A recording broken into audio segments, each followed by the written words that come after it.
Welcome दोस्तों, learn better channel में आपका स्वागत है। आज हम बात करेंगे पीएम किसान योजना के बारे में। तो ये आजकल न्यूज में है। न्यूज में बताया जा रहा है कि इसका जो पैसा है वो गलत लोगों के पास जा रहा है। डायरेक्ट बेनिफिट ट्रांसफर होते हुए भी इसका जो पैसा है वो गलत लोगों के पास जा रहा है। तो क्या है ये पूरा मामला, इसके बारे में बात करेंगे।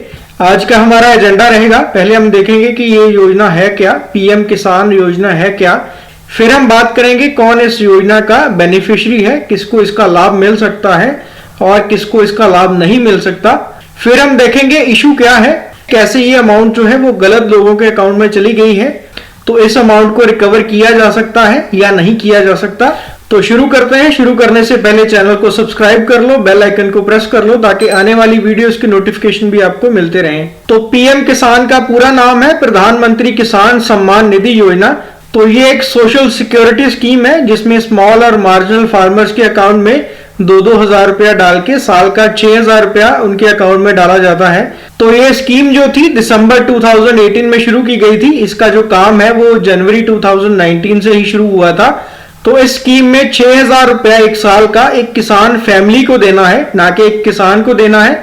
किसान फैमिली को 6,000 रुपया देना है, वो भी 2,000 की किस्तों में। और इस स्कीम में जो पैसा है वो 100% गवर्नमेंट ऑफ इंडिया का पैसा है। और इसमें जो बेनिफिशियरी रजिस्टर किए जाते हैं वो आधार के बेस पे किए जाते हैं। कॉमन सर्विस सेंटर से या मोबाइल ऐप से इसकी रजिस्ट्रेशन हो सकती है।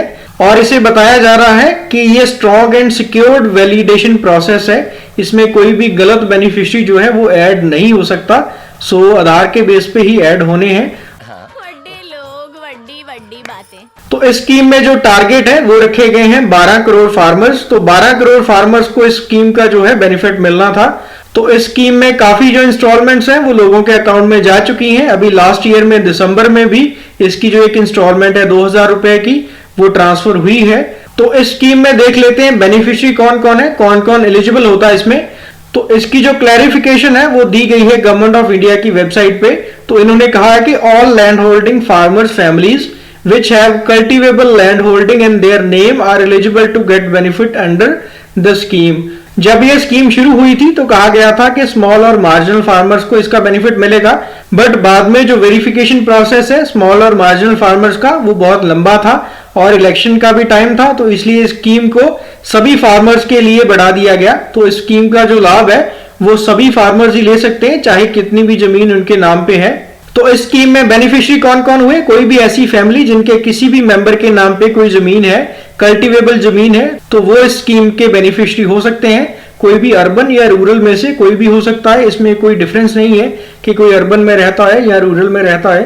तो स्मॉल और मार्जिनल फैमिलीज हैं तो इसका कोई अभी बेनिफिट है नहीं, क्योंकि सभी को अलाउ कर दिया है। सभी जो फार्मर्स हैं कल्टीवेबल लैंड रखते हैं उनको ये स्कीम का लाभ दे दिया गया है। तो अभी है कौन एलिजिबल नहीं है इस स्कीम में। तो पहले तो है ऑल इंस्टीट्यूशनल लैंड होल्डर्स। तो इसमें जो है कल्टीवेबल लैंड होल्डर्स एलिजिबल हैं, जिनके पास इंस्टीट्यूशनल लैंड है वो एलिजिबल नहीं है। जिनके पास कोई कमर्शियल लैंड है या कोई और लैंड है तो वो इस स्कीम का बेनिफिट नहीं ले सकते। सेकंड है कोई भी फार्मर फैमिली, बट उनका कोई भी अगर मेंबर कॉन्स्टिट्यूशनल पोस्ट पे है तो वो बेनिफिट नहीं ले सकते इसका। तो अगर किसी फार्मर फैमिली में कोई मेंबर जो है वो एमपी है, एमएलए है, एमएलसी है या मेयर है या चेयरपर्सन ही है किसी डिस्ट्रिक्ट पंचायत का, तो वो भी इस स्कीम का बेनिफिट है वो नहीं ले सकते।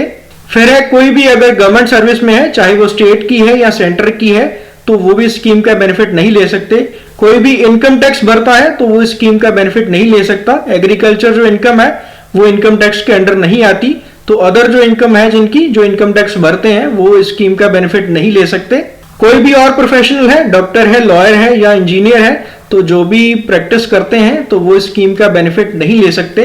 तो एक आरटीआई डाली गई थी वेंकटेश नायक की तरफ से, जो commonwealth human right initiative organization के मेंबर हैं। तो आरटीआई में उन्होंने इंफॉर्मेशन मांगी थी पीएम किसान योजना के बारे में। तो गवर्नमेंट ने अपने रिस्पॉन्स में बताया है कि जब से ये स्कीम शुरू हुई है तब से लेके 31 जुलाई 2020 तक 1364 करोड़ जो रुपीज है वो गलत बेनिफिशियरीज के अकाउंट में ट्रांसफर हो गए हैं। तो ये गलत बेनिफिशियरीज कौन है, या तो वो इनकम टैक्स पे करते हैं या वो वैसे इनएलिजिबल है। उनका कोई पर्सन जो है, फैमिली मेंबर जो है वो किसी बड़ी पोस्ट पे है या एमएलए है या एमएलसी है। तो ये गवर्नमेंट को डेटा प्रोसेस करने के बाद ही पता चला होगा कि इतने जो लोग हैं वो गलत बेनिफिशियरीज हैं। तो ये गलत बेनिफिशियरी कौन कौन है जिनके नाम पे जो पैसे हैं वो ट्रांसफर हो चुके हैं? इनमें नाम आता है रितेश देशमुख का, जो एक एक्टर है। हनुमान का नाम आता है, हनुमान के नाम पे जो है वो पैसे ट्रांसफर हो चुके हैं। यहाँ पे नाम आता है पाकिस्तान के स्पाई का, महबूब राजपूत का नाम आता है, जिनके अकाउंट में पैसे ये ट्रांसफर हो चुके हैं। बट ऐसा नहीं है कि रितेश देशमुख ने इस स्कीम का बेनिफिट लेने के लिए रजिस्टर किया हो।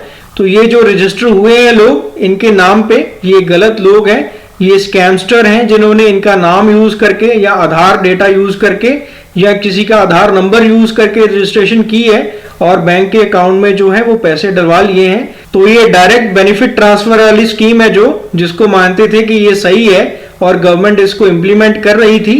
बट इसमें भी लोग जो हैं, जो स्कैमस्टर हैं, उन्होंने कोई ना कोई तरीका निकाल लिया है कि कैसे इसमें से पैसे निकाले जाएंगे। तो अभी क्वेश्चन ये आता है कि क्या ये पैसा रिकवर किया जा सकता है? तो गवर्नमेंट की माने तो गवर्नमेंट ने ये जो प्रोसेस है रिकवरी वाला, ये शुरू कर दिया है। बट इसकी जो रिकवरी है वो ग्राउंड लेवल पे बहुत मुश्किल है, क्योंकि 20 लाख लोगों से जो रिकवरी करनी है तो 20 लाख लोगों को ट्रेस भी करना पड़ेगा। जैसे गलत नाम से रजिस्टर किया गया है, तो यहाँ पे हनुमान का नाम यूज किया गया है, रितेश देशमुख का नाम यूज किया गया है, पाकिस्तान के स्पाइस का नाम यूज किया गया है। तो उनको कैसे ट्रेस किया जाएगा ये तो आने वाला टाइम ही बताएगा। बट अभी के लिए ऐसा लगता है कि ग्राउंड लेवल पे इसकी जो रिकवरी है वो बहुत ही मुश्किल है। तो जिनके अकाउंट में पैसे गए भी होंगे, उन्होंने पैसे यूज भी कर लिए होंगे, तो उनसे जो रिकवरी है वो करनी बहुत ही मुश्किल है। और जो फेक आधार कार्ड यूज हुए हैं, आधार नंबर यूज हुए हैं, तो उनके बेस पे रिकवरी करनी भी बहुत मुश्किल है। तो ऑन पेपर्स इसकी रिकवरी जो है वो शुरू हो चुकी है, बट इसकी रिकवरी जो ग्राउंड लेवल पे है वो करनी बहुत ही मुश्किल है। तो ये लोगों का पैसा है, टैक्स का पैसा है, गवर्नमेंट स्कीम्स लेके आती हैं, बट इनको इंप्लीमेंट करना बहुत ही मुश्किल है ऐसी स्कीम्स को। और जो ऐसे स्कैमस्टर हैं वो इन स्कीम्स को सक्सेसफुल भी नहीं होने देते। तो होप ये पैसा जो है वो रिकवर हो जाए और सही स्कीमों में जो पैसा है वो लग जाए, डेवलपमेंट के कामों में लगे और लोगों के वेलफेयर के लिए जो पैसा है वो यूज हो जाए। तो इस वीडियो में इतना ही। होप ये इन्फॉर्मेशन आपको अच्छी लगी है। अच्छी लगी तो वीडियो को लाइक जरूर करो, चैनल को सब्सक्राइब जरूर करो। Thank you very much.